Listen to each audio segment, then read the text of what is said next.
അൽഹംദുലില്ലാഹി നഹ്മദുഹു വനസ്തഈനുഹു വനസ്തഗ്ഫിറുഹു വനസ്തഹ്ദീഹി വനുഅ്മിനു ബിഹി വനതവക്കലു അലൈഹി വനഊദു ബില്ലാഹി മിൻ ശുറൂരി അൻഫുസിനാ വമിൻ സയ്യിആതി അഅ്മാലിനാ മൻ യഹ്ദില്ലാഹു ഫഹുവൽ മുഹ്തദി വമൻ യുദ്ലിൽ ഫലൻ തജിദ ലഹു വലിയ്യൻ മുർശിദാ അഷ്ഹദു അൻ ലാ ഇലാഹ ഇല്ലല്ലാഹു വഹ്ദഹു ലാ ശരീക ലഹു وأشهد أن نبينا محمدا عبده ورسوله أرسله بالهدى ودين الحق ليظهره على الدين كله ولو كره المشركون اللهم صل على محمد وآل محمد كما صليت على إبراهيم وآل إبراهيم وبارك على محمد وآل محمد كما باركت على إبراهيم وآل إبراهيم في العالمين إنك حميد مجيد يا أيها الذين آمنوا اتقوا الله حق تقاته فلا تموتن إلا وأنتم مسلمون بسم الله الرحمن الرحيم ما جعل الله لرجل من قلبين في جوفه وما جعل أزواجكم اللائي تظاهرون منهن أمهاتكم وما جعل أدعياءكم أبناءكم ذلكم قولكم بأفواهكم والله يقول الحق وهو يهدي السبيل ادعوهم لآبائهم هو أقسط عند الله فإن لم تعلموا آباءهم فإخوانكم في الدين ومواليكم وليس عليكم جناح فيما أخطأتم به ولكن ما تعمدت قلوبكم وكان الله غفورا رحيما. ബഹുമാന്യരായ സഹോദരന്മാരെ, സഹോദരികളെ, തഖ്വയുള്ളവരായിരിക്കണമെന്ന് എന്നെയും നിങ്ങളെയും ഉണർത്തുകയാണ്. അള്ളാഹു നമ്മെ എല്ലാവരെയും സജ്ജനങ്ങളിൽ ഉൾപ്പെടുത്തി അനുഗ്രഹിക്കുമാറാകട്ടെ. മനുഷ്യർ തങ്ങളുടെ മുദ്രകൾ പതിപ്പിച്ച് ജീവിക്കാൻ ആഗ്രഹിക്കുന്നവരാണ്. തൻ്റെ കൃത്യങ്ങളെ, തൻ്റെ കർമ്മങ്ങളെ അവസാനിച്ചു പോകാതെ, നിലച്ചു പോകാതെ അതിനൊരു പിന്തുടർച്ച ഉണ്ടാകണം എന്ന് ആഗ്രഹിക്കുന്നവരാണ് ഏറെപ്പേരും. അത് ഭൗതികമാകട്ടെ അധ്യാത്മമാകട്ടെ തൻ്റെ പ്രവർത്തനത്തിനൊരു പിന്തുടർച്ച ഉണ്ടാകണമെന്ന് ആഗ്രഹിക്കുന്നു. അതൊരു മോശം സംഗതിയല്ല. ഇബ്രാഹിം നബി അങ്ങനെ ആഗ്രഹിച്ചതുകൊണ്ടാണ് അദ്ദേഹം പ്രാർത്ഥിച്ചത്, അള്ളാഹുവേ, എനിക്കൊരു കുഞ്ഞിനെ നൽകണം, എൻ്റെ ഈ കർമ്മത്തിൻ്റെ പാരമ്പര്യം ഏറ്റെടുക്കുന്ന ഒരാളെ. സക്കരിയ നബിയും അങ്ങനെ പ്രാർത്ഥിച്ചിട്ടുണ്ട്. അപ്പോൾ ഒരു പിന്തുടർച്ച, നമ്മുടെ കർമ്മങ്ങളുടെ തുടർച്ച ഉണ്ടാകണം എന്നാഗ്രഹിക്കുന്നവരാണ്. അതുപോലെ കുടുംബത്തിൻ്റെ തുടർച്ച, അതും മനുഷ്യനാഗ്രഹിക്കുന്നു. അതിന് ഏറ്റവും നല്ല വഴി മക്കളാണ്. മക്കളിലൂടെയാണ് ആ പിന്തുടർച്ച പലരും നിലനിർത്താൻ ആഗ്രഹിക്കുന്നത്. പലപ്പോഴും അത് സാധിക്കാറില്ലെങ്കിലും അങ്ങനെയാണ് ആഗ്രഹിക്കുന്നത്. ജ്ഞാനവഴിയിൽ ശിഷ്യന്മാരും മറ്റുമൊക്കെ ആയിട്ട് അങ്ങനെയും ഉണ്ട്. പക്ഷേ മക്കളെന്ന് പറയുന്നത് വൈകാരികമായൊരനുഭവമാണ്.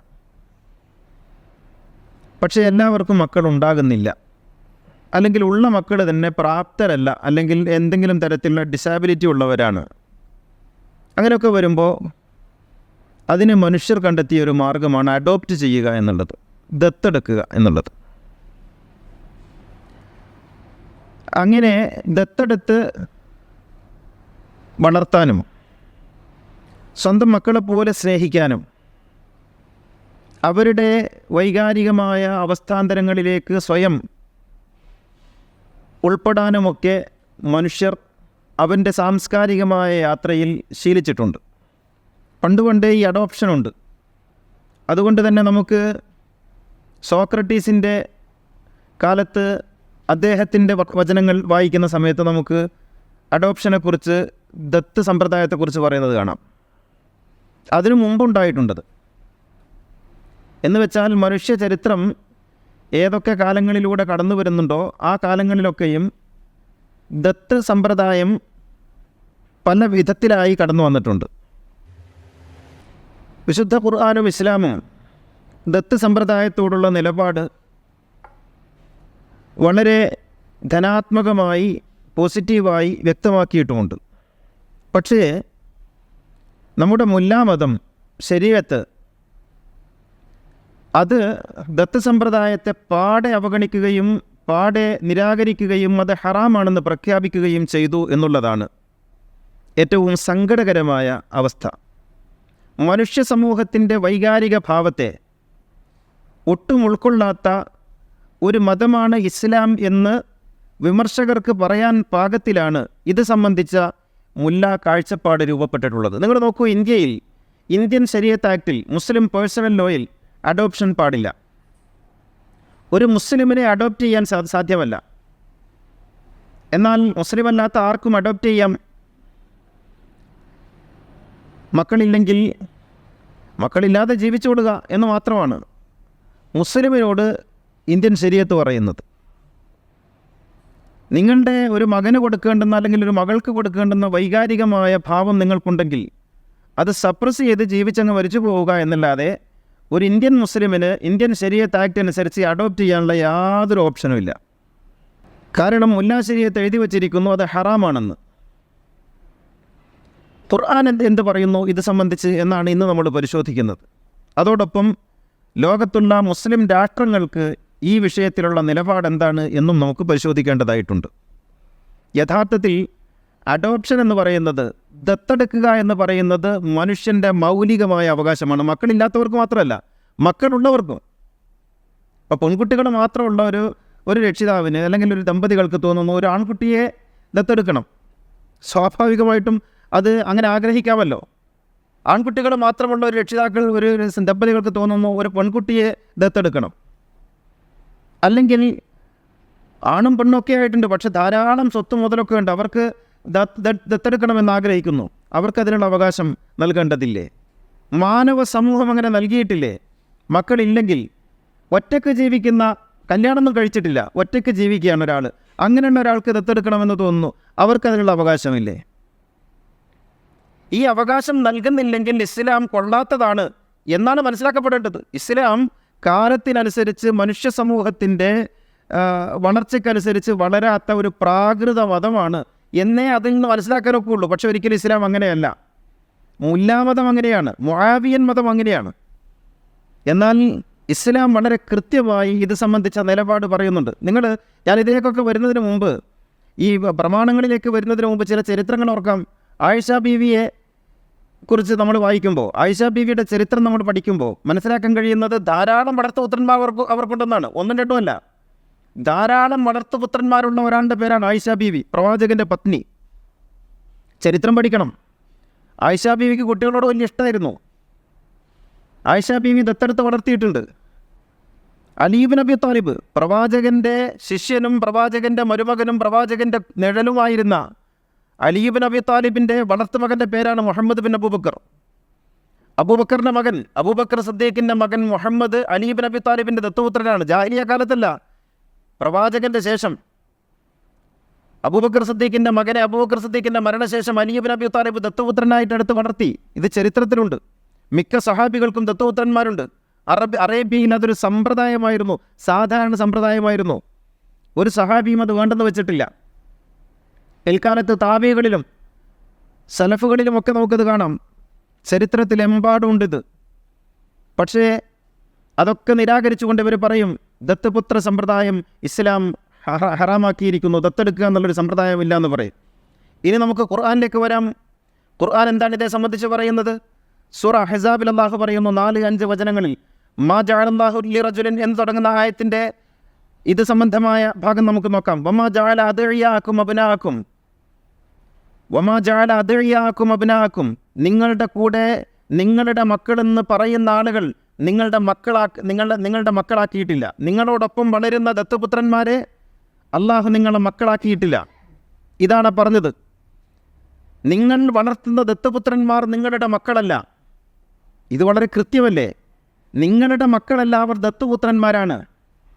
എന്നിട്ട് പറയുന്നു ദാലിക ഖൗലുകും ബി അഫ്വാഹിക്കും, നിങ്ങളുടെ മക്കളാണവർ എന്ന നിങ്ങളുടെ വാദം അത് കേവല വാദം മാത്രമാണ്.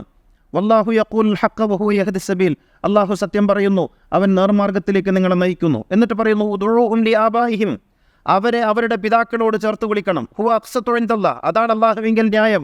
ഫഇൻ ലം തഅലമു ആബാഅഹും ഫഇഖ്വാനുക്കും ഫിദ്ദീനി വമവാലിക്കും, ഇനി അവരുടെ രക്ഷിതാക്കൾ ആരാണെന്ന് നിങ്ങൾക്കറിയില്ലെങ്കിൽ അവർ നിങ്ങളുടെ സഹോദരങ്ങളും നിങ്ങളോടൊപ്പമുള്ള കൂട്ടുകാരുമാണ്. എന്ന് വെച്ചാൽ ദത്ത് സമ്പ്രദായത്തെ അംഗീകരിച്ചുകൊണ്ടുള്ളതാണ് ഈ ആയത്ത്. നിങ്ങളുടെ മക്കളല്ല. ഇത് ലോകത്തിലെ ഒരു നിയമവ്യവസ്ഥയും, ഇന്ത്യൻ നിയമവ്യവസ്ഥയിൽ അഡോപ്ഷൻ അനുവദിക്കപ്പെട്ടിട്ടുണ്ടല്ലോ. അഡോപ്ഷൻ എങ്ങനെയാണ് അനുവദിച്ചത്? അത് അനന്തരം കിട്ടൂല. ഇന്ത്യൻ നിയമവ്യവസ്ഥയിൽ, ഇന്ത്യൻ ശരീഅത്ത് ആക്റ്റിലാണ് ഇല്ലാത്തത്. പക്ഷേ ഇന്ത്യൻ സിവിൽ ആക്റ്റിൽ അഡോപ്ഷൻ പാടുണ്ട്. അഡോപ്ഷൻ ഉണ്ടാകുമ്പോൾ എങ്ങനെയാണ് അത്? ദത്തുപുത്രന്മാർക്ക്, വളർത്തുപുത്രന്മാർക്ക് അനന്തരാവകാശമില്ല. ഇത് ലോകത്തിലുള്ള എല്ലാ ശരീഅത്തും, എല്ലാ നിയമവ്യവസ്ഥകളും, എല്ലാ രാഷ്ട്രങ്ങളും ഇങ്ങനെ തന്നെയാണ് പറയുന്നത്. ഒരിക്കലും അനന്തരാവകാശം ദത്തുപുത്രന്മാർക്ക് പോകില്ല. അതുകൊണ്ട് എന്ത് വേണം? ദത്തെടുക്കുന്ന സമയത്ത് തന്നെ നിങ്ങൾ അവർക്കുള്ള സ്വത്ത് എഴുതി വെക്കണം. ഇന്ത്യയിൽ ഒരാൾക്ക് ദത്ത് കിട്ടണമെങ്കിൽ ദത്തെടുക്കുന്ന സമയത്ത് അവർക്കുള്ള സ്വത്ത് എഴുതി വെക്കണം. അവരുടെ പേരിൽ ബാങ്കിൽ നിക്ഷേപിക്കണം. എന്നാലേ ദത്ത് അനുവദിക്കുകയുള്ളൂ. അല്ലാതെ അനന്തരാവകാശം കിട്ടൂല. ഇത് ഇസ്ലാം മാത്രം പറയുന്നതല്ല. ലോകത്ത് ഒരു നിയമവ്യവസ്ഥയും ദത്തുപുത്രന്മാർക്ക് അനന്തരാവകാശമുണ്ടെന്ന് പറയുന്നില്ല. ഒരു രാജ്യവും പറയുന്നില്ല. അതുണ്ടാവില്ലല്ലോ. അനന്തരാവകാശം രക്തബന്ധത്തിലേക്കും ഇണകളിലേക്കും മാത്രമേ പോവുള്ളൂ. ഒരിക്കലും അത് ദത്തുപുത്രന്മാരിലേക്ക് പോകില്ല. അങ്ങനെ വരുമ്പോൾ അത് ഒരുപാട് കോംപ്ലിക്കേഷൻസ് ഉണ്ടാകും. എന്നെയും ദത്തെടുത്തിട്ടുണ്ടെന്നൊക്കെ പലരും വന്ന് പറഞ്ഞാൽ അത് വലിയ പ്രശ്നമാണ്. അതുകൊണ്ട് ഒരിക്കലും ദത്തുപുത്രന്മാരിലേക്ക് അനന്തരാവകാശം പോകില്ല. പിന്നെയോ എന്ത് വേണം? അവർക്ക് നിങ്ങൾ ആദ്യം തന്നെ എഴുതി വെക്കണം. ഇത്രേ ഇസ്ലാം പറഞ്ഞിട്ടുള്ളൂ. ഖുർആൻ പറഞ്ഞത് അവർ നിങ്ങളുടെ മക്കളല്ല, അവരുടെ പിതാക്കളിലേക്ക് ചേർത്ത് വിളിക്കണം. നിങ്ങൾ ദത്തെടുക്കുന്നു എന്ന് കരുതിയിട്ട് അവൻ്റെ അടിസ്ഥാനം, അവൻ്റെ ഉൽപ്പം ഇല്ലാതാകുന്നില്ല. അവൻ്റെ പിതാവിൻ്റെ പേര് മാറുന്നില്ല, അവൻ്റെ മാതാവിൻ്റെ പേര് മാറുന്നില്ല, അവൻ്റെ പേര് മാറുന്നില്ല. അപ്പം നിങ്ങൾ ദത്തെടുത്തത് കൊണ്ട് അവൻ്റെ അടിസ്ഥാനത്തെ നിങ്ങൾ മാറ്റിക്കളയരുത്. നിങ്ങളുടെ മക്കളാണ് എന്ന നിങ്ങളുടെ പേര് ചേർത്ത് നിങ്ങളുടെ മകനാണ് എന്ന അർത്ഥത്തിൽ നിങ്ങൾ വിളിക്കരുത്. അവരുടെ അടിസ്ഥാനം എപ്പോഴും അവരുടെ അടിസ്ഥാനമാണ്. വിലാസം മാറ്റാൻ നിങ്ങൾക്ക് അർഹതയില്ല. ഇത്രയേ ഖുർആൻ പറഞ്ഞിട്ടുള്ളൂ. ഈ ആയത്ത് വെച്ചിട്ടാണ് ദത്തുപുത്ര സമ്പ്രദായം പാടില്ല എന്ന് പറയുന്നത്. മാത്രമല്ല, ഈ ആയത്ത് വെച്ചിട്ട് വേറെ ചിലതും കൂടി നമ്മുടെ സലഫി സുഹൃത്തുക്കൾ പറയും. എന്താ പറയുക? ഭർത്താവിൻ്റെ പേര് പറയാൻ പാടില്ല. ഇപ്പം മൈമൂന അബൂബക്കർ എന്ന് പറയുന്ന ഒരാൾ മൈമൂനയെ കല്യാണം കഴിച്ചാൽ നമ്മുടെ നാട്ടു നടപ്പനുസരിച്ച് മൈമൂന അബൂബക്കർ എന്ന് പറയും. അപ്പോൾ ഇവർ പറയും അങ്ങനെ വിളിക്കരുത്, പിതാവിലേക്ക് ചേർത്ത് വിളിക്കാൻ പറഞ്ഞിരിക്കുന്നു. അബൂബക്കറിൻ്റെ മകളാണ് മൈമൂന എന്ന് പറയുന്നിടത്തേ പ്രശ്നമുള്ളൂ. അബൂബക്കറിൻ്റെ ഭാര്യയാണ് മൈമൂന എന്ന് പറയുന്നിടത്ത് എന്താ പ്രശ്നം? എന്ന് വെച്ചാൽ വരട്ട് തത്വം പറയുക, എന്തെങ്കിലുമൊക്കെ പറയുക, പുതിയതെന്തെങ്കിലും പറയണമല്ലോ, അതിനെന്തെങ്കിലുമൊക്കെ പറയലാണ്. ഖുർആൻ അങ്ങനെ ഭർത്താവിലേക്ക് ചേർത്ത് വിളിക്കരുതെന്നോ ഒന്നും പറഞ്ഞിട്ടില്ല. പിന്നെയോ പിതാവിൻ്റെ പേര് മാറ്റിപ്പറയരുതെന്നേ പറഞ്ഞിട്ടുള്ളൂ. പിതാവിൻ്റെ പേര് മാറ്റിപ്പറയരുത്. ഇത് ദത്ത് സമ്പ്രദായത്തിനെതിരോ ദത്ത് സമ്പ്രദായത്തെ നിരോധിക്കുന്നതോ ആയ ആയത്തല്ല. എന്ന് മാത്രമല്ല, ദത്ത് സമ്പ്രദായത്തെ സ്ഥിരീകരിക്കുന്ന ആയത്താണ്. അതുകൊണ്ടാണ് സഹാബികൾക്ക്, അലി ബിൻ അബി താലിബിനെ പോലുള്ള പ്രമുഖരായ സഹാബികൾ ഉൾപ്പെടെ സഹാബികൾക്കെല്ലാം ദത്തുപുത്രന്മാരുണ്ടായിരുന്നു. ആയിഷ ബീവിക്കുണ്ടായിരുന്നു. എന്തുകൊണ്ട്? അവർക്ക് ഖുർആൻ മനസ്സിലായി. പിന്നെയോ ഈ മുല്ലമാർ ഖുർആനിനെ വക്രീകരിച്ച് വ്യാഖ്യാനിച്ചു. അതിൻ്റെയൊക്കെ പിന്നിൽ പൊളിറ്റിക്സ് ഉണ്ട്. ഞാൻ സാധാരണ പറയാറുള്ളത് പോലെ കൃത്യമായ കൊട്ടാര രാഷ്ട്രീയം ഇതിൻ്റെയൊക്കെ പിന്നിലുണ്ട് എന്നുള്ളത് ചരിത്രം പഠിക്കുമ്പോൾ നമുക്കറിയാൻ കഴിയും. ഇനി നമുക്ക് രാഷ്ട്രങ്ങളിലേക്ക് വരാം. സൗദി അറേബ്യ ആണല്ലോ എല്ലാറ്റിൻ്റെയും മാതൃകയായിട്ട് പറയപ്പെടുന്ന സ്ഥലം.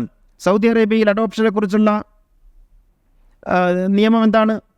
ദത്ത് സമ്പ്രദായത്തെക്കുറിച്ച് വളരെ കൃത്യമായി സൗദി അറേബ്യയുടെ ഗസറ്റിൽ നമുക്ക് കാണാം.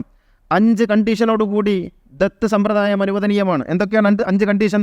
2 വയസ്സിന് മുമ്പ്, കുട്ടിക്ക് 2 വയസ്സാകുന്നതിന് മുമ്പ് ദത്തെടുക്കണം. രണ്ടാമത്തത് സൗദി നാഷണലായിരിക്കണം. മൂന്നാമത്തത് രക്ഷിതാക്കൾക്ക്, ദമ്പതികൾക്ക് 50 വയസ്സ് കവിയരുത്. നാലാമത്തത് വളർത്താനുള്ള സാമ്പത്തിക, ശാരീരിക, മാനസികാവസ്ഥ ഉണ്ടായിരിക്കണം. അഞ്ചാമത്തത് മാറാരോഗികളാകരുത്. ഈ 5 കണ്ടീഷനോടുകൂടി ദത്ത് സമ്പ്രദായം സൗദി അറേബ്യയിൽ അനുവദിച്ചിട്ടുണ്ട്. ഗസറ്റ് നോക്കിയാൽ അറിയാം. അപ്പോൾ സൗദി അറേബ്യ ഇസ്ലാമല്ലേ?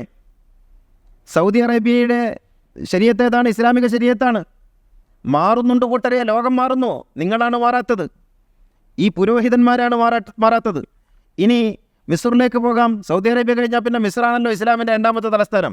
മിസ്റിൻ്റെ അവസ്ഥ എന്താണ്? മിസ്റിൽ 4 ഷർത്തുകളാണുള്ളത്. ഒന്ന്, ഏറ്റെടുക്കുന്നയാൾക്ക് കുറഞ്ഞത് 21 വയസ്സാവണം. സൗദി അറേബ്യയിൽ 50 വയസ്സ് കവിയരുതെന്നേ ഉള്ളൂ. ഇവിടെ ഏറ്റവും കുറഞ്ഞ മിനിമം വയസ്സ് 21 ആയിരിക്കണം. രണ്ടാമത്തത് ഈജിപ്ഷ്യനാകണം. മൂന്നാമത്തത് 4നും 15നും ഇടയിലുള്ള കുട്ടിയായിരിക്കണം. സൗദി അറേബ്യയിൽ 2 വയസ്സെന്നാണെങ്കിൽ ഇവർ 4നും 15നും ഇടയിലുള്ള കുട്ടിയായിരിക്കണം ഏറ്റെടുക്കേണ്ടത്. നാലാമത്തത് ജീവിത സൗകര്യങ്ങളുണ്ടാകണം. അഞ്ചാമത്തത് ബാലാവകാശങ്ങൾ സംരക്ഷിക്കപ്പെടുന്നു എന്ന് ഉറപ്പുവരുത്തണം. ഇങ്ങനെ 5 കണ്ടീഷനാണ് ഈജിപ്തിലുള്ളത്. ഈജിപ്തിലെ നിയമം ഏതാണ്? ഇസ്ലാമിക ശരീഅത്ത്. ആ ഇസ്ലാമിക ശരീഅത്തിൽ അഡോപ്ഷൻ പാടുണ്ട്. ഇന്ത്യൻ ശരീഅത്തിൽ അഡോപ്ഷൻ പാടില്ല. ഇതിലേതാ ഇസ്ലാമിക ശരീഅത്ത്? ഏതാണ് അള്ളാൻ്റെ ശരീഅത്ത്? ഈ മുല്ലമാർ പറയും ഇസ്ലാമിക ശരീഅത്ത് ലോകാടിസ്ഥാനത്തിൽ ഒന്നാണ്. എങ്കിൽ പറയൂ, ഏത് ശരീഅത്തിനെയാണ് അംഗീകരിക്കേണ്ടത്? സൗദി അറേബ്യയുടെ അഡോപ്ഷൻ പാടുണ്ടെന്നുള്ള ശരീഅത്തിനെയാണോ, മിസ്റിലെ ശരീഅത്തിനെയാണോ? അപ്പോൾ ഇവർ പറയുന്ന വേറൊരു വർത്താനുണ്ട്, ഇത് യത്തീമിനെ സംരക്ഷിക്കുന്നതുമായി ബന്ധപ്പെട്ട നിയമങ്ങളാണ്. അങ്ങനെയല്ല, യത്തീമിനെ സംരക്ഷിക്കുന്നതുമായി ബന്ധപ്പെട്ട നിയമങ്ങളല്ല. കഫാലത്തുൽ യത്തീം എന്ന് പറയുന്ന നിയമം വേറെ സൗദി അറേബ്യയിലുണ്ട്. കഫാലത്തുൽ ഐത്താം, യത്തീമിനെ സംരക്ഷിക്കുന്നതുമായി ബന്ധപ്പെട്ടൊരു യത്തീമിനെ സംരക്ഷിക്കുന്നതിന് വേണ്ടിയുള്ള നിയമങ്ങളും അതിൻ്റെ വകുപ്പുകളും അതിൻ്റെ ചിട്ടകളും എല്ലാം വേറെയാണ്.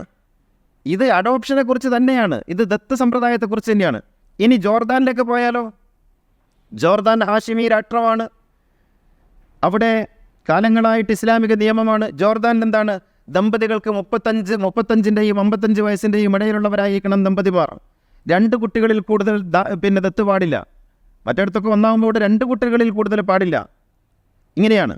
എന്നിട്ട് അതിനുശേഷം പറയുന്നൊരു വാക്ക്, ജോർദാനിലെ ഗസറ്റിൽ കാണുന്ന ഒരു വാക്ക് അറബിയിൽ വായിച്ചാൽ എല്ലാവർക്കും തൃപ്തിയാകുമല്ലോ. ഞാനത് അറബി തന്നെ വായിക്കാം. അഷാർ അൽ ബയാനു ഇലാ അന്ന ഖാനൂൻ അൽ ഉർദുൻ, ജോർദാൻ നിയമം പറയുന്നത് എന്തെന്നാൽ യസ്മഹുലി അയ്യി സൗജൈനി മാ ഔലാദിഹി മാ ഔ ബിദൂനിൽ അത്ഫാൽ, കുട്ടികളുള്ളതോ കുട്ടികളില്ലാത്തതോ ആയ എല്ലാ ദമ്പതികൾക്കും അനുവദനീയമാണ്. വക്കദാലിക്കൽ ഉമ്മഹാത്തുൽ ആസിബാത്ത്, മക്കളില്ലാത്ത ഉമ്മമാർക്ക്, വന്നിസാഇ ഗൈറുൽ മുതസവ്വിജാത്ത്, കല്യാണം കഴിക്കാതെ ഒറ്റയ്ക്ക് ജീവിക്കുന്ന സ്ത്രീകൾക്കും എല്ലാവർക്കും അനുവദനീയമാണ്. യതബന്നൽ അത്ഫാൽ, കുട്ടികളെ ദത്തെടുക്കൽ അനുവദനീയമാണ് എന്ന് ജോർദാൻ നിയമം വ്യക്തമാക്കുന്നു. ജോർദാൻ്റെ ഗസറ്റിലുള്ളതാണ്. മക്കളില്ലാത്ത സ്ത്രീകൾക്ക്, വിവാഹം കഴിക്കാതെ ഒറ്റയ്ക്ക് ജീവിക്കുന്ന സ്ത്രീകൾക്ക്, മക്കളുള്ള ദമ്പതികൾക്ക്, മക്കളില്ലാത്ത ദമ്പതികൾക്ക് എല്ലാവർക്കും ദത്തെടുക്കൽ അനുവദനീയമാണ്. പക്ഷേ 2 കുട്ടികളെ മാത്രമേ ദത്തെടുക്കാൻ പാടുള്ളൂ. ഇതാണ് ജോർദാൻ നിയമം. ഇനി പറയും, ഏതാണ് ഇസ്ലാമിക ശരീഅത്ത്? ആരെയാണ് പറ്റിക്കുന്നത് ഈ മുല്ലമാർ? ഏത് പുരോഹിതന്മാരെയാണ്? ഇനി ഖർലാവിയെ കൊണ്ടു നടക്കുന്ന ആൾക്കാരുണ്ടല്ലോ. ഖർലാവി വിഷയത്തിൽ പറഞ്ഞ എന്താണെന്ന് ഞാൻ പറഞ്ഞുതരാം. അത്തബന്നി ബിമാന യളുമ്മ അഹദുൻ നാസി തുഫലൻ ഇലാ നസബിഹി വയജഅലഹു കവലദിഹി വയുഅതിഹി ഇസ്മഹു വലഖബഹു, സ്വന്തം പേരും സ്വന്തം വിലാസവും മറ്റൊരു കുട്ടിക്ക് ചാർത്തി കൊടുക്കുന്ന വിധത്തിലുള്ള ദത്തെടുക്കൽ ഹറമഹുൽ ഇസ്ലാം, അത് ഇസ്ലാമിൽ നിഷിദ്ധമാണ്. എന്നാൽ വഅന്ന തബന്നി ബിഹാദൽ മഫ്ഹൂമി ലാ യുഗയ്യിറുൽ ഹഖീഖത അബദ, ഒരാൾ ദത്തെടുക്കുന്നു എന്ന് കരുതി അയാളുടെ പിതാവോ മാതാവോ മാറുന്നില്ല. അമ്മ തബന്നി, എന്നാൽ ബിമഅന റിആയത്തി തുഫ്ലി മഅൽ ഹബ്ബി വൽ ലുത്ഫിൽ ഇൻസാനിയ്യ, മാനവികമായ ഇഷ്ടത്തിൻ്റെയും സ്നേഹത്തിൻ്റെയും അടിസ്ഥാനത്തിൽ മക്കളെ ദത്തെടുക്കുക എന്നുള്ളത് ഫഹുവ ജായിസുൻ മശ്റൂൻ, അത് ഇസ്ലാമിൽ അനുവദനീയമാണ്. ഖർലാവി പറയുന്നു. എന്തേ ഖർലാവിയുടെ വർത്തമാനത്തിനൊന്നും വിലയില്ലേ? അപ്പോൾ ഇവിടെ വരണ്ട ഒരു തത്വം പറയുകയും എന്നിട്ട് ആ തത്വം ഈ ശരീഅത്തിനെയാണ് സംരക്ഷിക്കണം എന്ന് പറയുന്നത്. ഏത് ശരീഅത്തിനെ? ദത്തെടുക്കാൻ പാടില്ല എന്ന് പറയുന്ന, വസിയത്ത് പാടില്ല എന്ന് പറയുന്ന, അനാഥകൾക്ക് സ്വത്തില്ല എന്ന് പറയുന്ന, പെൺമക്കൾക്ക് സ്വത്ത് പകുതിയേ ഉള്ളൂ, പിന്നെ പെൺമക്കൾ മാത്രമുള്ള കുടുംബത്തിൽ നിന്ന് സ്വത്ത് അന്യാധീനപ്പെട്ടു പോകുമെന്ന് പറയുന്ന ഇന്ത്യൻ ശരീഅത്തിനെയാണ് വിശുദ്ധ ശരീഅത്ത്, അതിൽ മാറ്റമില്ല, അതിൽ കൈവക്കരുത്, അത് തുടരുത്, അത് പൊളിഞ്ഞു പോകുമെന്നൊക്കെ പറയുന്നത് ഈ ശരീഅത്തിനെയാണ്. എന്നാൽ ജോർദാനിലെ ശരീഅത്ത് വേറെയാണ്, സൗദി അറേബ്യയിലെ ശരീഅത്ത് വേറെയാണ്, നാട്ടിലെ ശരീഅത്ത് വേറെയാണ്, മറ്റു നാടുകളിലെ ശരീഅത്ത് വേറെയാണ്. ഇവിടെയാണ് നാം മനസ്സിലാക്കേണ്ടത്, ഇത് മുല്ലമാരുണ്ടാക്കിയ കൃത്രിമ ശരീഅത്താണ്. ഇതിൽ നിന്നാണ് മനുഷ്യർക്ക് മോചനമുണ്ടാകേണ്ടത്. അഡോപ്ഷൻ എന്നത് അത് ഇസ്ലാം അനുവദിച്ചിട്ടുണ്ട്. പ്രവാചകന് അഡോപ്ഷൻ ഉണ്ടായിരുന്നു. നിങ്ങൾ നോക്കൂ, സെയ്ദ് ബിൻ ഹാരിസ ആരാണ്? റസൂലുള്ളാഹിൻ്റെ വളർത്തുപുത്രനാണ്. ഏതെങ്കിലും ഒരു കാലത്ത് റസൂലുള്ള പറഞ്ഞിട്ടുണ്ടോ ഇവൻ എൻ്റെ വളർത്തുപുത്രനല്ല എന്ന് പറഞ്ഞിട്ടുണ്ടോ? പറഞ്ഞിട്ടില്ലെന്ന് മാത്രമല്ല, സെയ്ദ് ബിൻ ഹാരിസയുടെ മകനായ ഉസാമയെ പ്രവാചകൻ ആ അർത്ഥത്തിൽ വാത്സല്യത്തോടെ ചേർത്ത് നിർത്തി. 19 വയസ്സുകാരനായ ഉസാമക്ക് സൈനിക നേതൃത്വം നൽകി പ്രവാചകൻ. എന്നിട്ട് അതിൽ മുറുമുറുപ്പുണ്ടായിരുന്ന ആൾ ഉമർ ബിൻ ഖത്താബ് ഉൾപ്പെടെയുള്ള ആളുകൾ അതിൽ മുറുമുറുപ്പുണ്ടായപ്പോൾ റസൂൽ എന്താ പറഞ്ഞെന്നറിയോ? ഇവനെക്കുറിച്ച് മാത്രമല്ല, ഇവൻ്റെ ഉപ്പാനെക്കുറിച്ച് നിങ്ങൾക്ക് പരാതി ഉണ്ടായിരുന്നു, ഞാനത് പരിഗണിക്കുന്നില്ല എന്നാണ്. ഉസാമയെക്കുറിച്ച് മാത്രമല്ല, ഉസാമയുടെ വാപ്പയായ സെയ്ദിനെക്കുറിച്ച് നിങ്ങൾ ഇങ്ങനെയൊക്കെ പരാതി പറഞ്ഞിരുന്നു, ഞാനത് പരിഗണിക്കുന്നില്ല എന്ന് പറഞ്ഞിട്ട് പ്രവാചകൻ ഉസാമയെ സൈനിക നേതൃത്വം ഏൽപ്പിക്കുകയാണ് ചെയ്തത് വഫാത്താകുന്ന വേളയിൽ.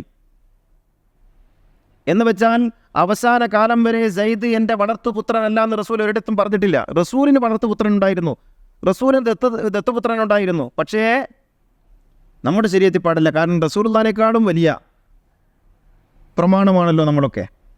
അങ്ങനെയാണ് പ്രിയമുള്ളവരെ, ഇന്ന് നമ്മുടെ മുന്നിലുള്ള ശരീഅത്ത് റസൂലുള്ളാഹിൻ്റെ ശരീഅത്തല്ല എന്നെങ്കിലും മനസ്സിലാക്കാൻ നമുക്ക് കഴിയണം.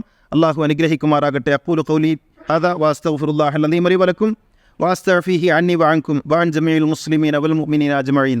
فاستغفروه إنه هو الغفور الرحيم. الحمد لله الذي هدانا لهذا وما كنا لنهتدي لولا أن هدانا الله. الصلاة والسلام على سيدنا محمد سيد الكونين محبوب رب المشرقين والمغربين خاتم الأنبياء سيد المرسلين مراد المشتاقين محبوب العاشقين جد الحسن والحسين صاحب الحرمين وابن الذبيحين سيدنا محمد بن عبد الله بن عبد المطلب صلى الله عليه وعلى آله وصحبه الذين جاهدوا بأموالهم في سبيل الله وباعوا نفوسهم لدين الهدى رضي الله عنهم ورضوا عنه ذلك لمن خشي ربه. إن الله وملائكته يصلون على النبي يا أيها الذين آمنوا صلوا عليه وسلموا تسليما. സഹോദര സഹോദരികളെ, തഖ്വയുള്ളവരായിരിക്കണമെന്നൊന്നുകൂടി ഉണർത്തുകയാണ്. ചില വളർത്ത് മക്കളെക്കുറിച്ചുള്ള കഥകൾ ഖുർആനിൽ കാണാം. അതിൽ പ്രധാനപ്പെട്ടത് മറിയം ബീവിയും സക്കരിയ നബിയും തമ്മിലുള്ള ബന്ധമാണ്. മറിയം ബീവിയും സക്കരിയ നബിയും തമ്മിൽ വല്ല കുടുംബ ബന്ധമുണ്ടോ എന്ന് നമുക്കറിയില്ല. ചില പുസ്തകങ്ങളിലൊക്കെ മറിയം ബീവിയുടെ ജ്യേഷ്ഠത്തിയുടെ ഭർത്താവാണ് സക്കരിയ നബി എന്ന് കാണാം. മറിയം ബീവിയുടെ എളാമ്മയുടെ ഭർത്താവാണെന്ന് ചിലരൊക്കെ പറഞ്ഞിട്ടുണ്ട്. എന്തായാലും രക്തബന്ധമല്ല. പക്ഷേ മറിയം ബീവിയെ വളർത്തുന്നതാരാ? ഖുർആൻ പറയുന്നു വകഫലഹ സക്കരിയ. മറിയമ്മിനെ വളർത്തിയത് സക്കരിയാണ്. മറിയം ബീവിയുടെ ഉപ്പയെക്കുറിച്ച് പിന്നീട് നമുക്ക് വിവരമൊന്നുമില്ല. ഇമ്രാൻ്റെ പുത്രിയാണ്. അദ്ദേഹം മരണപ്പെട്ടു പോയി എന്നാണ് വിചാരിക്കേണ്ടത്.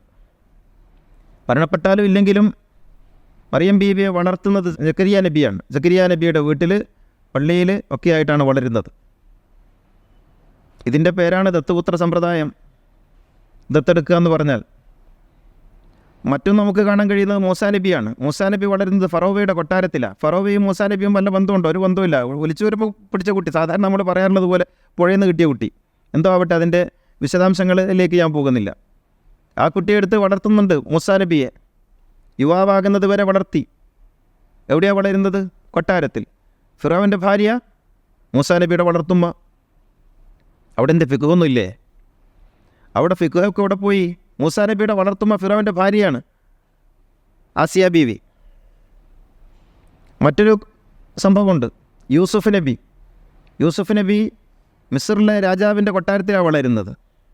അപ്പോൾ പറയും അത് അടിമയാണെന്നൊക്കെ പറയും. ആയിക്കോട്ടെ, ഒരു പ്രവാചകനാണല്ലോ, അവിടെ വളരുന്നുണ്ടല്ലോ. ഖുർആനിലെ പച്ചയായ ഈ ചരിത്രങ്ങളൊക്കെ വെച്ചിട്ട് എന്തിനാണ് വെറുതെ ഇല്ലാത്ത നിയമങ്ങൾ സമൂഹത്തിൻ്റെ പേരിൽ അടിച്ചേൽപ്പിക്കുന്നത്? അനുവദിച്ചത് അനുവദിച്ചു കൊടുക്കാനെങ്കിലും, അള്ളാഹു അനുവദിച്ച കാര്യങ്ങൾ അനുവദിച്ചു കൊടുക്കാനെങ്കിലും മനസ്സ് വെക്കണ്ടേ ഈ പുരോഹിതന്മാർ? എത്ര മനുഷ്യരുണ്ട് ഒരു കുഞ്ഞിനെ വളർത്തി, മക്കളെപ്പോലെ വളർത്തി സ്നേഹത്തോടെ ചേർത്ത് നിർത്താൻ ആഗ്രഹിക്കുന്ന എത്ര പേരുണ്ട്? ഇത് ഹറാമാണ്, പാടില്ല എന്നൊക്കെ പറഞ്ഞിട്ടാണ് അവർ അവരുടെ ആ വൈകാരികമായ അവസ്ഥകളെ നിയന്ത്രിച്ചു നിർത്തുന്നത്. യഥാർത്ഥത്തിൽ അള്ളാഹു അനുവദിച്ച കാര്യങ്ങളാണിത് എന്നെങ്കിലും മനസ്സിലാക്കാൻ നമുക്ക് കഴിയണം. അള്ളാഹു നമ്മെ എല്ലാവരെയും ദീൻ അതിൻ്റെ യഥാർത്ഥ അർത്ഥത്തിൽ മനസ്സിലാക്കുവാനുള്ള തൗഫീഖ് നൽകി അനുഗ്രഹിക്കുമാറാകട്ടെ. അല്ലാഹുമ്മ ഗ്ഫിർ ലിൽ മുഅ്മിനീന വൽ മുഅ്മിനാത്ത് വൽ മുസ്ലിമീന വൽ മുസ്ലിമാത്ത് അൽ അഹ്യാഇ മിൻഹും വൽ അംവാത്ത് ഇന്നക മുജീബുദ് ദഅവാതി വഖാദിൽ ഹാജാത്ത് طيب ثراهم وجعل الجنة مأواهم ربنا آتنا في الدنيا حسنة وفي الآخرة حسنة وقنا عذاب النار ربنا اغفر لنا ولإخواننا الذين سبقونا بالإيمان ولا تجعل في قلوبنا غلا للذين آمنوا ربنا إنك رؤوف رحيم وآخر الدعاء الحمد لله.